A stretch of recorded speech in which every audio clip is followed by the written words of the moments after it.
When I have a thought, I gotta let it out. It's a bright spot that I can't even doubt. My opinions, my point of view, even if things are a little chopped and screwed. So yeah, even if you disagree. So yeah, even if I'm not in your pedigree. So yeah, especially if you agree. So yeah, so yeah.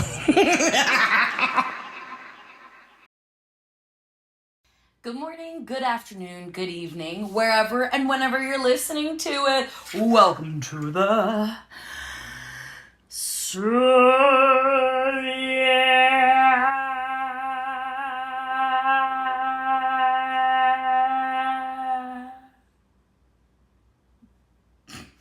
podcast with your girl Caroline M. Diamond. That was a little extra, and it's a little extra because this is the season finale of this season. Yeah.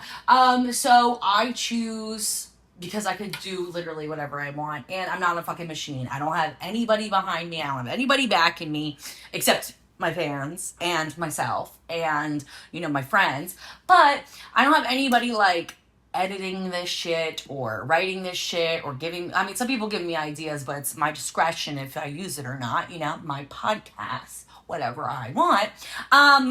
But it takes a lot out of me, and like, it's not a bad thing. And I started this podcast because I wasn't working a lot, and I was like, how can I get my voice, my artistry out into the world?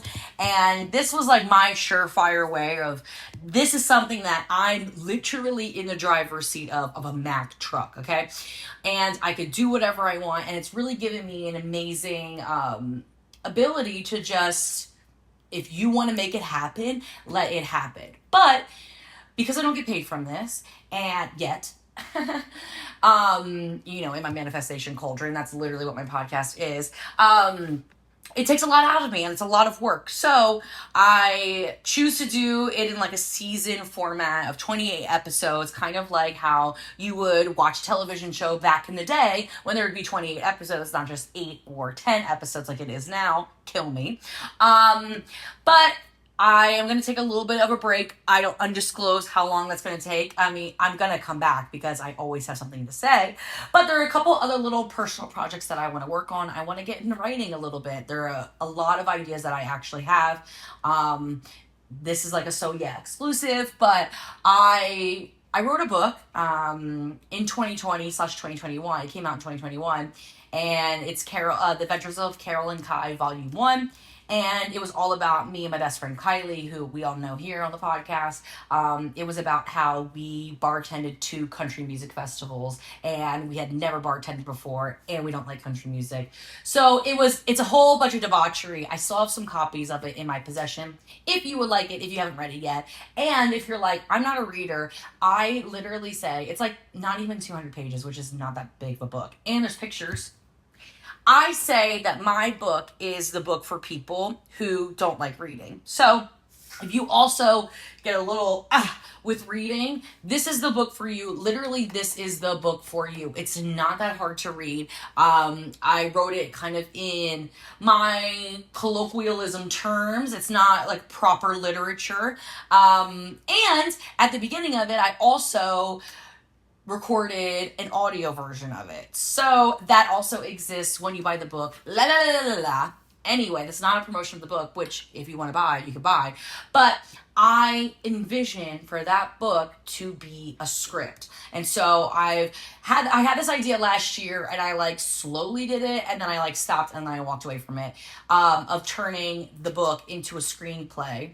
And in my manifestation cauldron, I see it as, I don't know if it's like a movie or a TV show, but because we went maybe like 4 or 5 years after that initial book that I wrote, and it was different. We brought more friends. It was like a different experience. And I really envision it like maybe every season it's the same vibe, but it's a different year that we go back. And maybe it's a 28 episode season, and every like 3 or so episodes are like each week. I don't know exactly how it's going to go out, but if you know anybody that has written a script and has experience with screenwriting, I would really love to talk to them, because I have the ideas, but I don't really know exactly where to start. And anyway, that's why I'm going to take a little bit of a hiatus, because I really want to focus in on writing. And so I have that idea. I have a couple ideas on the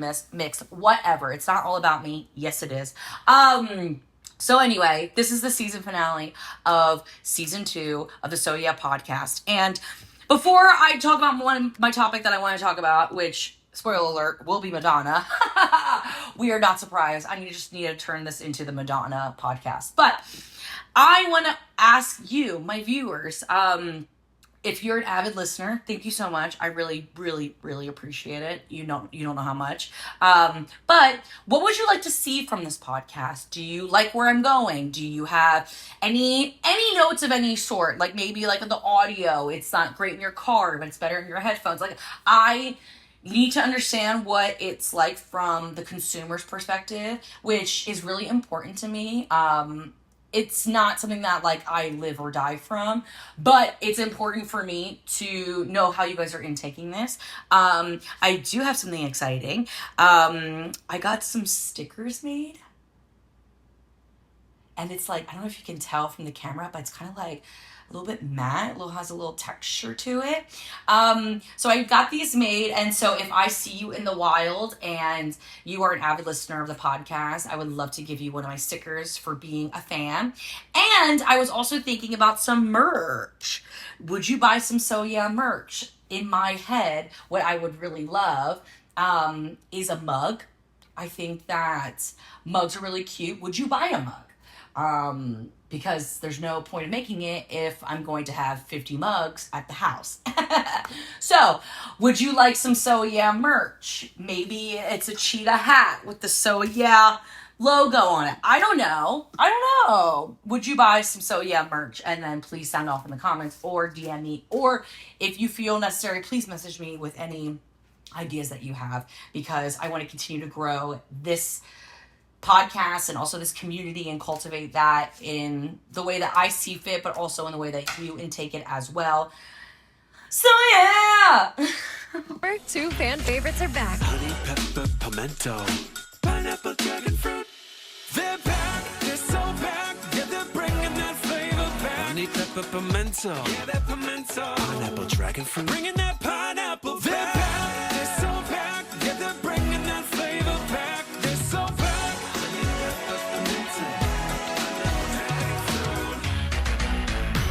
Which favorite will you choose? All right, let's get into the meat and potatoes. As my mama said, potatoes, yellow, wash, water.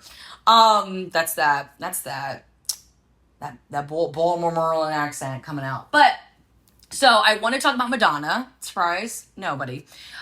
So as we know, I've been doing my Madonna deep dive discography. We know this. I've been listening to each album. What I didn't do, which is what I will do now, as I'm getting into the new millennium, if you will.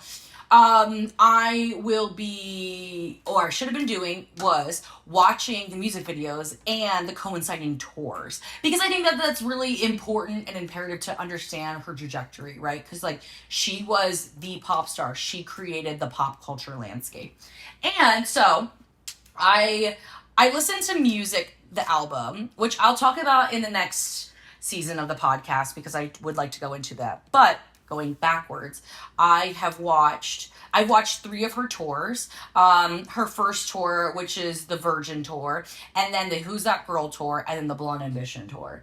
And I also have watched all the music videos that fall under that blanket. I haven't gotten to like the erotica era of the 90s, but the Blonde Ambition tour was 1990, and in my head, when I was like, I'm going to go back and I'm going to watch all the Madonna music videos and the tours, I was like, I'm going to watch it every day. I couldn't, because I had to ingest and intake every amazing thing that I was seeing, okay? Because Madonna is a performer. She is the performer, okay? And I said it before on the podcast that she's not necessarily the vocalist, which I still stand by, but she can actually really hold her own live and on tour because, like, baby, this was before auto-tune. This was before in-ear. So Mama is singing. Like, she's not singing with the backtrack. She is the track, right?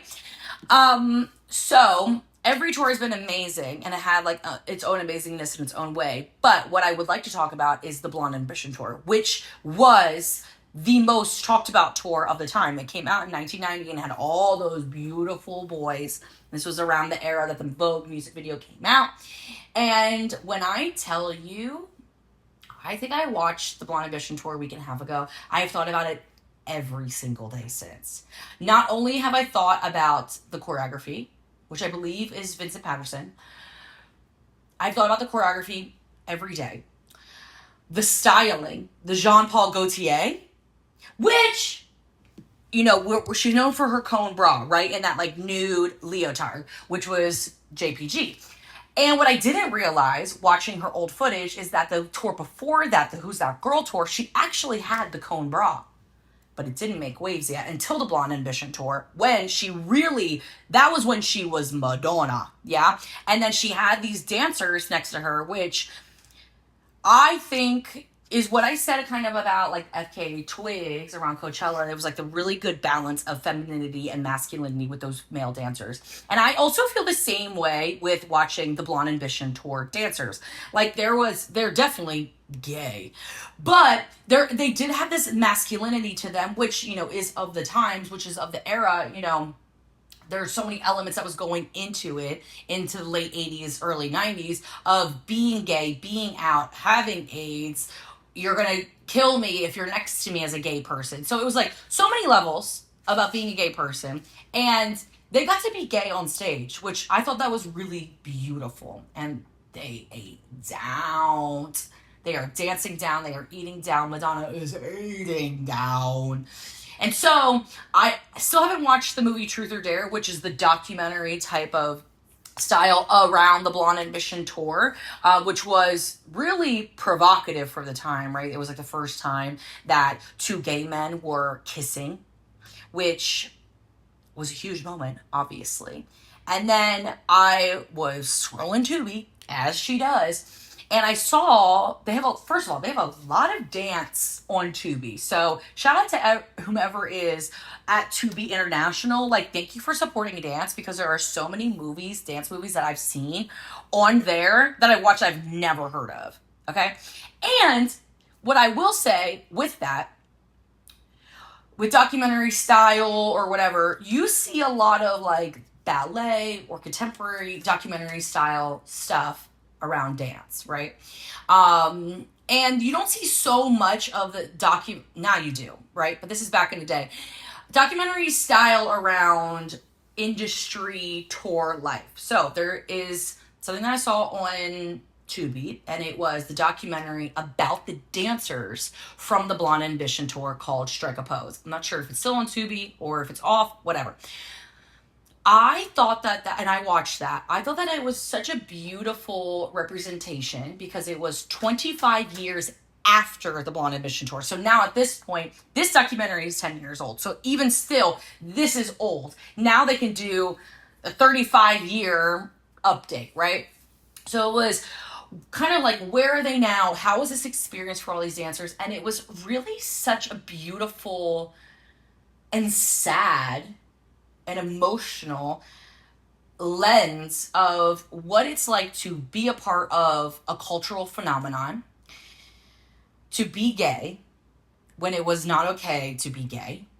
What happens to you after you book this dream job, which I don't believe that there is enough rhetoric around that, because that's, at least personally from what I went through when I danced for my dream job. Yeah, like, there's a lot of conversation like, yeah, live your dreams, live your truth, sure, amazing, love that, but nobody prepares you for what happens after you do your dream. That's the difference. And I thought that it was a beautiful representation of what it's like after the fact, and like kind of like where are they now, and like how they're feeling about it. And some people are still very sensitive to it, and I agreed. Like if somebody interviewed me 25 years after, you know, changing the world, I would be a little emotional too. I did cry a lot. Yeah, I just thought it was really beautiful though that they gave dancers the platform to talk about it. And it actually made me really sad that none of those dancers talk to Madonna anymore. Or rather, Madonna doesn't talk to any of those dancers anymore, right? Because it's the artist that needs to reach out to the dancers. Hello. But anyway, I'm still obsessed with Madonna, even more so than I think I ever was. Like, I literally, my entire Pinterest is now about her, because every tour I will go on Pinterest and I will just save a bunch of the tour looks because they're just so good. And now I just like want to put Madonna posters up on my wall. Like, is this what it felt like to be a teenage girl in the 80s and the 90s? Because I'm like obsessed. Like, it's actually insane. So it's not helping that the Confessions 2 album is still thing that's in rotation for me. Every new song that comes out, every new album, I'm like, let me just get back to Madonna. And let me listen so I can get back to listening to Madonna. Call it trance. Call it house. Call it love without words. Exactly. The Madonna podcast. So yeah, edition. Thank you so much for a beautiful season of So Yeah. I don't take it lightly that people will listen to this shit and will like it, and, you know, will hopefully watch it all the way through, listen to it all the way through, listen to my debauchery, listen to my hoot nanny that I'd be doing, that I'd be talking about. But I really appreciate it every step of the way. I'm so glad that all of you are here with me. And again, please, if you have any recommendations or ways that I can grow or ways that you want to support me too, I still would love an ad. Yeah, I want it all. I want it all. Want it. The fame and fortune and more. Okay, this is not a Sharpay Evans podcast, even though whatever. I can't even get into the High School Musical of my life and my DNA. So that is it for this season of So Yeah. Thank you so much for being here, and I will catch you sometime soon. So yeah!